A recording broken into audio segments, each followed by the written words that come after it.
बिस्मिल्लाहिर्रहमानिर्रहीम। मिर्ज़ा परदेसी के चैनल उत्ते खुशामदीद। मैं उम्मीद करना तमाम दोस्त तमाम भरा ठीक होंदे खुश होंदे शादबाद होंदे। अल्लाह पाक तुहानू सारिਆਂ ਨੂੰ ਇੰਜ ਹੀ खुश रखे। वीडियो के टॉपिक ਨੂੰ शुरू करन तो पहला मैं एक रिक्वेस्ट करना चाहना वह है कि अगर तुसी शौकिया तौर पर या फिर सैल्फ डिफेंस वास्ते वैपन रखना चाहते हो तो वो वास्ते बहुत ज़रूरी है कि तुहाडे कोल असले का लाइसेंस होना चाहिए। दूसरी चीज़, अगर तुसी फिजिकली तो मैंटली फिट नहीं हुआ, फॉर एग्जाम्पल ਤੁਹਾਨੂੰ high blood pressure, anxiety, depression ਦਾ ਮਸਲਾ ਹੈ ਤੇ ਤੁਹਾਨੂੰ ਆਪਣੇ ਗੁੱਸੇ ਤੇ ਵੀ ਕੰਟਰੋਲ ਨਹੀਂ ਹੈ ਤੇ ਤੁਸੀਂ ਵੈਪਨ ਬਿਲਕੁਲ ਕੈਰੀ ਨਹੀਂ ਕਰਨਾ। ਅੱਜ ਦਾ ਟੌਪਿਕ AK-74 ਦੇ ਮੁਤਲਕ ਹੈ। ਅੱਜ ਅਸੀਂ ਇਸ ਰਾਈਫਲ ਦੀ ਹਿਸਟਰੀ ਦੇ ਬਾਰੇ ਗੱਲ ਕਰਾਂਗੇ, ਇਹਦੀ ਸਪੈਸੀਫਿਕੇਸ਼ਨਸ ਦੇ ਬਾਰੇ ਗੱਲ ਕਰਾਂਗੇ ਤੇ ਇਹਦੇ ਐਡਵਾਂਟੇਜ ਤੇ ਡਿਸਐਡਵਾਂਟੇਜ ਦੇ ਬਾਰੇ ਗੱਲ ਕਰਾਂਗੇ। ਇੱਕ ਹੋਰ ਚੀਜ਼, 222 ਬੋਰ ਤੇ ਇਸ ਰਾਈਫਲ ਦੇ ਬੋਰ ਦੇ ਵਿੱਚ ਕੀ ਫਰਕ ਹੈ ਤੇ होर एक ऐसी गल जिहड़ी शायद तुहानू किसी ने इंटरनेट उत्ते या वीडियो विच दसी होवे कि एक अमरीका दा फौजी ते एक पाकिस्तानी जरनल जिहड़ा है उन्हां दा की ताल्लुक सी आपस विच, जिहड़े वो एक इस राइफल दे मगर पै गए सी और इहनू हासिल करना चाहते सी। वो भी तुहानू मैं पूरी स्टोरी दसांगा। सब नू पहला राइफल दी हिस्टरी दे बारे गल करने आ। जैसा कि तुहानू पता लग गया होना है 74 नंबरां तो कि जिकन AK-47 1947 च बनी सी, AK-74 नू 1974 च बनाया गया सी। इस राइफल नू जिहड़ा बनाने दा मकसद है सी कि अमरीका दे टक्कर दी ना जिहड़ी M16 है ਉਹਦੇ मुकाबले का कोई बोर बनाया जाए ਜਿਹੜਾ ਉਹਦੇ ਨਾਲ ਕੰਪੀਟ ਕਰ ਸਕੇ, ਕਿਉਂਕਿ ਜਿਹੜਾ AK-47 ਦਾ ਰੌਂਡ ਹੈ ਨਾ ਉਹਦੀ ਇੰਨੀ ਰੇਂਜ ਨਹੀਂ ਹੈ ਜਿੰਨੀ M16 ਦੀ ਰੇਂਜ ਹੈ। ਤੇ ਤੁਹਾਨੂੰ ਪਤਾ ਹੈ ਜਿਸ ਟਾਈਮ ਦੋ ਜਿਹੜੇ ਮੁਲਕ ਹੁੰਦੇ ਨੇ ਉਹਨਾਂ 'ਚ ਜਿਸ ਟਾਈਮ ਆਪਣੀ ਇੱਕ ਕੋਲਡ ਵਾਰ ਜਾਰੀ ਰਹਿੰਦੀ ਹੈ ਤਾਂ ਉਹ ਇੱਕ ਦੂਜੇ ਦੀਆਂ ਚੀਜ਼ਾਂ ਤੋਂ ਬਿਹਤਰ ਚੀਜ਼ਾਂ ਬਣਾਉਣ ਦੀ ਕੋਸ਼ਿਸ਼ ਕਰਦੇ ਰਹਿੰਦੇ ਨੇ। ਜਿਵੇਂ ਟੈਂਕ ਹੋ ਗਏ, ਫਾਈਟਰ ਜੈਟ ਹੋ ਗਏ, ਮਿਜ਼ਾਈਲ ਹੋ ਗਏ, ਉਹ ਕਹਿੰਦੇ ਨੇ ਕਿ ਮੇਰਾ ਅਗਲੇ ਨਾਲੋਂ ਮੇਰੇ ਦੁਸ਼ਮਣ ਨਾਲੋਂ ਜ਼ਿਆਦਾ ਬਿਹਤਰ ਹੋਵੇ।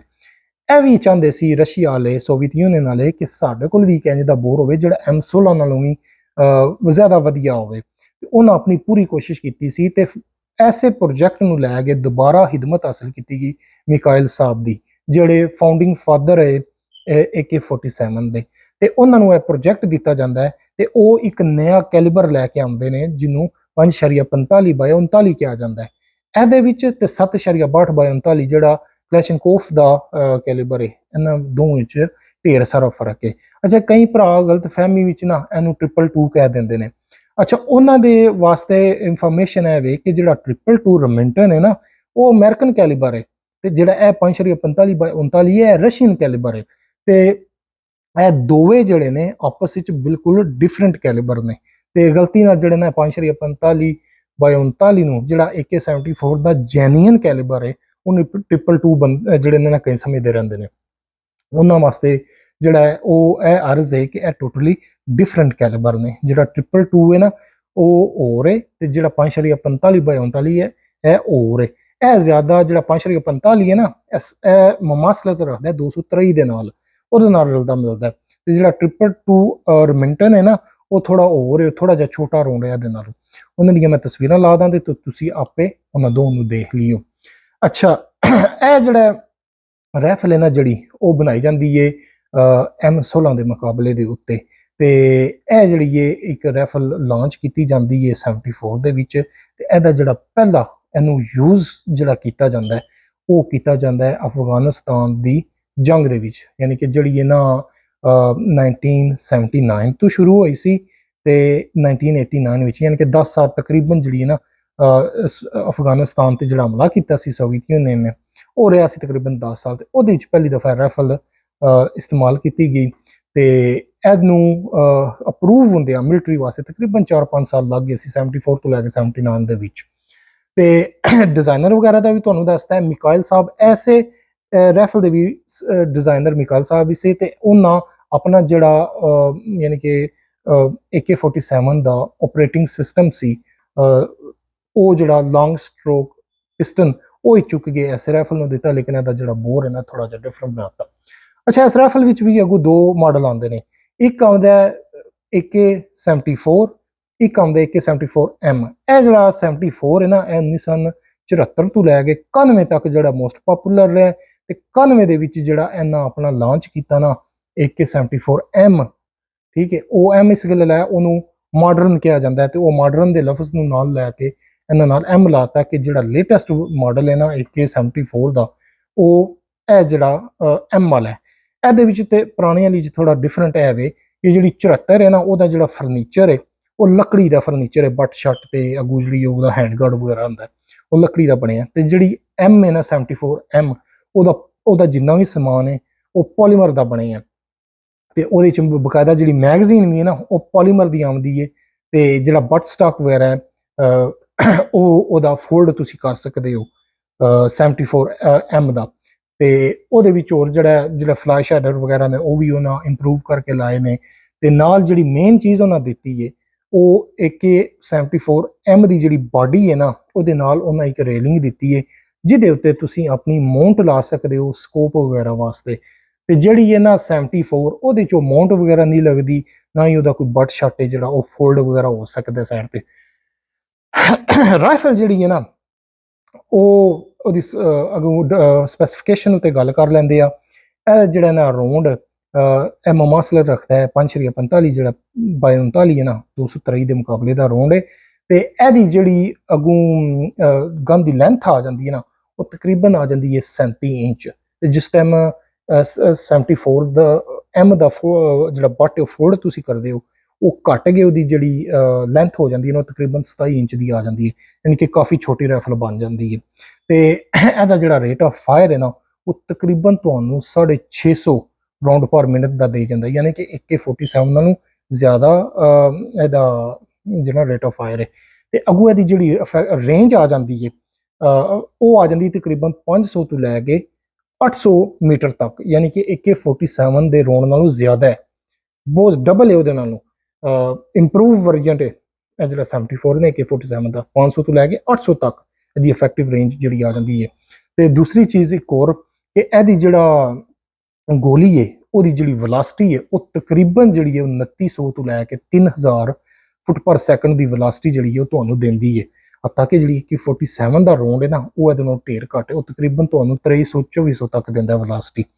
ਅੱਛਾ, ਇਹਦੇ 'ਚ ਅਗਰ ਵਜ਼ਨ ਦੀ ਗੱਲ ਕੀਤੀ ਜਾਏ ਨਾ, ਜਿਹੜੀ ਹੈ ਨਾ AK74 ਇਹਦਾ ਵਜ਼ਨ ਤਕਰੀਬਨ ਬਣ ਜਾਂਦਾ 3 ਕਿਲੋ, ਤੇ ਜਿਹੜੀ AK74M ਹੈ ਨਾ ਜਿਹੜੀ ਕਾਲੀ ਹੈ ਕਾਲੇ ਰੰਗ ਵਾਲੀ ਉਹ ਤਕਰੀਬਨ 3.5 ਕਿਲੋ ਦੇ ਵਜ਼ਨ ਦੇ ਨਾਲ ਆਉਂਦੀ ਹੈ।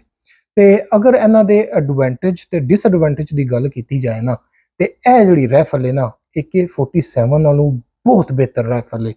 ਉਹਦੀ ਵਜ੍ਹਾ ਹੈ ਕਿ ਇਸ ਰਾਈਫਲ ਦਾ ਜਿਹੜਾ ਰੇਟ ਆਫ ਫਾਇਰ ਹੈ ਨਾ ਉਹ ਵੀ ਜ਼ਿਆਦਾ ਹੈ, ਜਿਹੜੀ ਇਹਦੀ ਏਰੀਆ ਜਿਹੜਾ ਕਵਰ ਕਰਦੀ ਹੈ ਨਾ ਟਾਰਗੇਟ ਦਾ 500 ਤੋਂ ਲੈ ਕੇ 800 ਮੀਟਰ ਤੱਕ ਕਲੈਸ਼ਨਕੋਫ ਜਿਹੜੀ ਕੰਪਨੀ ਕਲੇਮ ਵੀ ਕਰਦੀ ਹੈ ਉਹ ਵੀ AK47 ਨਾਲੋਂ ਜ਼ਿਆਦਾ ਹੈ, ਤੇ ਇਹਦਾ ਜਿਹੜੀ ਵੈਲੋਸਿਟੀ ਹੈ ਉਹ ਤਕਰੀਬਨ 2900 ਤੋਂ ਲੈ ਕੇ 3000 ਫੁੱਟ ਪਰ ਸੈਕਿੰਡ ਤੱਕ, ਉਹ ਵੀ ਜਿਹੜਾ AK47 ਨਾਲ ਜ਼ਿਆਦਾ ਹੈ।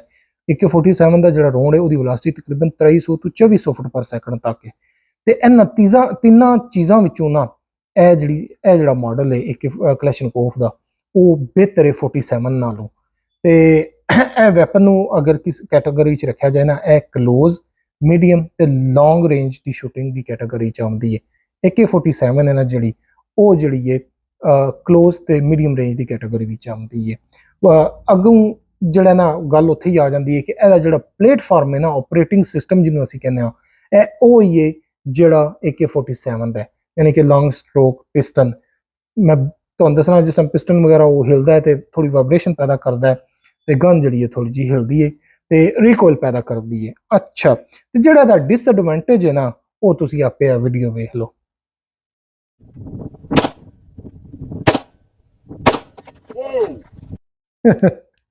ਅੱਛਾ, ਤੇ ਯਾਰ ਕਈ ਭਰਾ ਜਿਹੜੇ ਨੇ ਬੁਰਾ ਮਨਾ ਜਾਂਦੇ ਨੇ, ਹੁਣ ਜਿਹੜੀ ਚੀਜ਼ ਹੁੰਦੀ ਹੈ ਮੈਂ ਤੁਹਾਨੂੰ ਉਹੀ ਦੱਸਣੀ ਹੈ ਨਾ, ਤੇ ਉਹੀ ਵਿਖਾਣੀ ਹੈ, ਮੈਂ ਤੇ ਬਕਾਇਦਾ ਵਿਖਾਣਾ ਵੀ ਆ ਵੀਡੀਓ ਦੇ ਵਿੱਚ।